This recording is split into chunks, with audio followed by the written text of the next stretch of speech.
श्रीमहागणाधिपतये नमः। श्रीमहासरस्वत्यै नमः। श्रीगुरुभ्यो नमः। हरिः ओम्। वागर्धाविव सम्पृक्तौ वागर्धप्रतिपत्तये जगतः पितरौ वन्दे पार्वती परमेश्वरौ। పరమేశ్వరస్వరూపమైన శ్రీ శివమహాపురాణ పఠనమునకు నమస్కారం. ఇక ఈ వీడియోలో శివలింగ మహిమ అనే ఘట్టం గురించి తెలుసుకుందాం. మునుపటి ఘట్టంలో తెలుసుకున్నట్టుగా ముల్లారా, ఈ సృష్టి అనంతం, ఇదంతా శివస్వరూపమే. ఇందులో ఆయన అనంత కోటి శివలోకాలున్నాయి. వాటిని వర్ణించడం దుర్ఘటన, అనగా వాటిని వర్ణించడం తెలివి తక్కువతనం. శివుడు సర్వోత్కృష్టుడు అని తెలుసుకోవటమే శివలోక మహిమాను వర్ణన. కనుక శివభక్తిని కలిగి ఉంటే చాలు, నరుడు ముక్తుడవుతాడు. ఇంతవరకు శ్రద్ధతో వింటున్న ఋషులు బంధమోక్ష స్వరూపాన్ని వివరంగా చెప్పవలసిందిగా కోరగా సూతుడు ఇలా అంటున్నాడు: ఓ మునలారా, వినండి. ప్రకృతి, సమష్టి బుద్ధి, సత్వ, రజ, తమో గుణాలతో కూడిన అహంకారము 5 తన్మాత్రలు, అనగా పంచభూతముల యొక్క సూక్ష్మ రూపము. ఈ 8 తత్వాలకు ప్రకృత్యాద్యష్టకమని పేరు. ఈ 8 చేత బంధింపబడిన జీవుడు బద్ధుడవుతాడు. వాడి నుండి విడుదల పొందినవాడు ముక్తుడవుతాడు. దేహం ఈ అష్ట ప్రకృతుల చేత ఏర్పబడినదే. దేహం వలన కర్మ, తిరిగి కర్మ వల్ల దేహం జన్మిస్తాయి. ఇది కర్మ జన్మల సంబంధం. సూక్ష్మ ఇంకా స్థూల సూక్ష్మ కారణం భేదం చేత శరీరం 3 విధాలుగా ఉంటుంది. స్థూల శరీరం కర్మలను చేస్తుంది. సూక్ష్మ శరీరం ఇంద్రియ భోగాలను, కారణ శరీరం ఆత్మానందాన్ని పొందుతూ ఉంటుంది. పుణ్య పాప రూపమైన కర్మలు సుఖ దుఃఖ రూపాల ఫలాలను ఇస్తూ ఉంటాయి. ఈ విధంగా జీవుడు కర్మపాశ బంధితుడై సంసార చక్రంలోనే తిరుగుతూ ఉంటాడు. ఇందులో నుంచి బయటపడాలంటే సృష్టికర్త అయిన ఈశ్వరుణ్ణి ప్రార్థిస్తే చాలు. ప్రకృత్యాద్యష్టకమైన ఈ మహాచక్రం శివుడు దానికంటే పరుడు. అనగా ప్రకృత్యాద్యష్టకం కంటే ముందున్నవాడు శివుడే. బీజం నీటిని పీల్చి అంకురిస్తుంది కదా,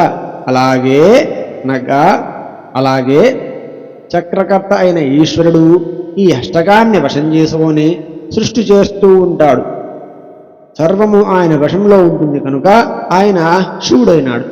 సర్వజ్ఞతత్వం, పరిపూర్ణత్వం, తృప్తి, అనాది జ్ఞానం, స్వతంత్ర్యము, అక్షీణ, శక్తి, అనంతత్వం ఇవి ఆయన మానస ఐశ్వర్యము. ఇది వేదానికి మాత్రమే తెలుసు. శివానుగ్రహం చేత ప్రకృత్యాద్యష్టకం వశమవుతుంది. అనుగ్రహం పూజ వల్ల లభిస్తుంది. విస్పృహుడు పూర్ణుడు అయిన శివుడిని ఎలా పూజించాలి అంటే, కర్మలను ఈశ్వార్పణ బుద్ధితో చేయాలి. లింగమునందు, మూర్తి యందు, శివభక్తిని యందు శివభావన చేసి మనోవాక్కాయ కర్మలతో, అనగా మాటలతో, కర్మలతో, ధనంతో అర్చించాలి. ఇట్టి భక్తునికి సాలోక్యం లభిస్తుంది. అతడు సాంబుని సమీపాన్ని కూడా పొందుతాడు. సమష్టి బుద్ధి కూడా వశమవుతుంది. శివక్రియ, శివతపస్సు, శివమంత్ర జపం, శివధ్యానం, శివజ్ఞానం వీటిని బ్రతికి ఉన్నంత వరకు విడవనేకూడదు. ఇంకా లింగాదుడు యందు పూజా విధానాన్ని చెబుతున్నాను వినండి. సూక్ష్మ ప్రణవం మొదటి లింగం, స్థూల ప్రణవం 2వ లింగం. పృథివీ వికారానేల లింగాదులను గురించి చెప్తాను వినండి. స్వయంభూలింగం, బిందులింగం, ప్రతిష్ఠిత లింగం, నరలింగం, గురులింగం, ఇలా 5 లింగములు ఉన్నాయి. దేవతలు, ఋషులు, భక్తుల తపస్సుకు మెచ్చి భూమి లోపల నాదరూపంలో ఉన్న శివుడు, అనగా బీజం భూమిని ఛేదించి అంకురించిన తీరునా, అనగా ఒక విత్తనం మనం వేస్తే భూమిలో నుంచి ఎలాగైతే చుట్టూ బయటికి వస్తుందో, తనంత తానుగా వస్తుందో, అలా భూమిలో నుంచి ప్రకటితమైన లింగమే స్వయంభూలింగం. బంగారము, వెండి రేకుల పైన, భూమిని వేదిక పైన గాని ప్రణవాన్ని లిఖించి అర్చించి అర్చన చేయవచ్చును. బిందులింగము, నాదలింగాలు స్థర చర భేదాలతో ఉంటాయి. దేవతల చేత గాని ఋషుల చేత గాని స్థాపింపబడిన లింగం పౌరుషలింగం లేక ప్రతిష్ఠిత లింగం. శిల్ప నిర్మిత లింగం ప్రాకృత లింగం. నిత్యమైనది పౌరుషం, అనిత్యమైనది ప్రాకృతం. నాభి, జిహ్వ, నాసికాగ్రహం, శిఖ ఈ క్రమంలో కళ్ళు, పొట్టు ఈ 3 స్థానాలలోనూ భావన చేయబడిన లింగం ఆధ్యాత్మిక లింగం మరియు చరలింగం కూడా. కళ్ళలో బ్రహ్మలింగం, హృదయం విష్ణులింగం, శిరస్సు శివలింగం, పరత్వం పౌరుషలింగం, భూమి ప్రాకృతలింగం, వృక్షాదులు విలువైన ధాన్యం, గోధుమలు, అణిమాద్యష్టక సిద్ధులు, పౌరుషాలు, గుల్మదులు, తక్కువ రకం ధాన్యాలు, భార్య, ధనం ఇవి ప్రాకృతాలు. చరలింగాలలో రసలింగం శ్రేష్టం, మాణలింగం రాజులకు శ్రేష్టం, బంగారులింగం వైశ్యులకు, రజలింగం కర్షకులకు శ్రేష్టం. స్ఫటికంతో చేసిన బాణలింగం అందరికీ పూజనీయకమే. భర్తగర స్త్రీలకు పార్థివలింగం, ప్రవృత్తి మార్గంలో ఉన్న భర్తృహీనులైన వారికి స్ఫటికలింగం మహాశ్రేష్టం. నివృత్తి మార్గంలో ఉన్న వారికి రసలింగం శ్రేష్టం.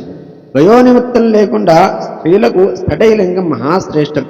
ప్రవృత్తి మార్గంలో ఉన్నవారు గురువు సహాయంతో పూజించి నైవేద్యం పెట్టాలి. నివృత్తి మార్గంలో ఉన్నవారు అరచేతిలో శివలింగాన్ని పూజించి భిక్షాన్నాన్ని నైవేద్యం పెట్టాలి. ఈ మార్గంలోని వారికి సూక్ష్మలింగం మహాశ్రేష్టం. నైవేద్యం పర్యంతం పూజంతా విభూతితోనే చెయ్యాలి. విభూతి 3 రకాలుగా చెప్పబడినది. లోకాగ్నిజం, వేదాగ్నిజం, శివాగ్నిజం అని విభూతి 3 భేదాలు. లౌకికాగ్ని నుండి పుట్టిన భస్మమును పాత్రశుద్ధికి మాత్రమే వాడాలి. వైదికాగ్ని నుండి పుట్టినది వైదిక భస్మం. ఈ అగ్నిలో అఘోరేభ్య మంత్ర శివమంత్రాన్ని ఉచ్చరించి 6 జమ్మి, రావే, మోదుగ పుల్లలను శివాగ్నిందు దహిస్తే లభించే భస్మమే శివాగ్నిజము.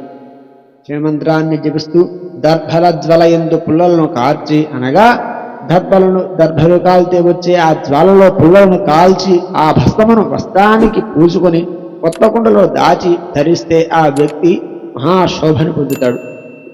అలాగే రాజు ప్రజల నుండి సారభూతమైన పన్నులు గ్రహిస్తాడు కదా. మనుష్యులు ధాన్యాదులను వివిధ భక్ష్యాలను భోజనం చేసి తిని జఠరాగ్ని సహాయంతో వాటి సారాన్ని గ్రహిస్తారు కదా. అలాగే ఈ ప్రపంచాన్ని సృష్టించిన పరమశివుడు జగత్తు దహింపబడగా దాని సారమైన భస్మమును తన దేహానికి పూసుకుంటాడు. భస్మమిషుతో జగత్సారాన్ని గ్రహిస్తున్నాడని దానికి అర్థం.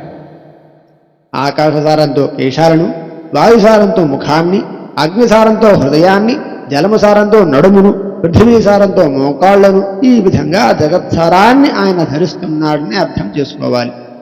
బ్రహ్మ, విష్ణువు, రుద్రుడు వీరి సారభూతమైన భస్మమును మహేశ్వరుడు లలాటమునందు త్రిపుండ రూపంలో ధరిస్తాడు. అనగా బ్రహ్మ, విష్ణువు, రుద్రుడు వీరి వర్ణాంతరం వచ్చిన భస్మమును మహేశ్వరుడు నుదుటిపై ధరిస్తాడు.